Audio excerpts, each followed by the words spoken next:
ഇന്നെന്താ പരിപാടി? നമുക്ക് ആദ്യമായിട്ടൊരു ചക്ക ഉണ്ടായതല്ലേ, ഇതുണ്ട്. അപ്പോൾ ഇത് പഴുക്കട്ടെ എന്നും പറഞ്ഞത് വരിക്കയാണോ കൂഴയാണോ എന്ന് അറിയാൻ വേണ്ടി ഇത് ഞങ്ങൾ ഇട്ടുകൊണ്ടിരുന്നതാണ്. അപ്പോൾ ഇപ്പോൾ ഇന്നത് പഴുത്തിട്ടുണ്ട്, മണം വന്നുണ്ട്. നമ്മുടെ കിച്ചൂട്ടൻ എന്നും വന്നിട്ട് ചോദിക്കും ജാക്ക് ഫ്രൂട്ട് റെഡി ആയോ? ചേട്ടാ ഇപ്പോൾ ഇതൊന്ന് മണത്ത് നോക്കിയാൽ പഴുത്തോന്നറിയാലോ. മണമുണ്ടോ? മണമുണ്ടോന്ന്? ഉണ്ടോ? മണമുണ്ടോ? ഇത് കണ്ടോ, ഇതിന്റെ മുള്ളൊക്കെ കണ്ടോ? മുള്ളെല്ലാം മാഞ്ഞു തുടങ്ങി അല്ലേ, നല്ല മുള്ള് പരന്നു.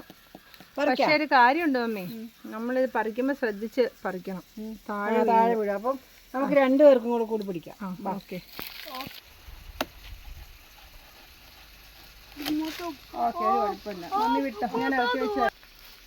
ഇതാണ് നമ്മുടെ ചക്ക. നമ്മുടെ കയ്യിലെ ഗ്ലൂ കിട്ടി. ഓക്കെ ഗൈസ്, അപ്പോൾ ചക്കയാണോ കോഴിച്ചക്കയാണോ എങ്ങനെ അറിയും? നമുക്കൊന്നും അറിയാൻ പാടില്ല, ലക്ഷണം കണ്ടിട്ട് വരിക്കച്ചക്ക. ഒരു കാര്യം പറയട്ടെ,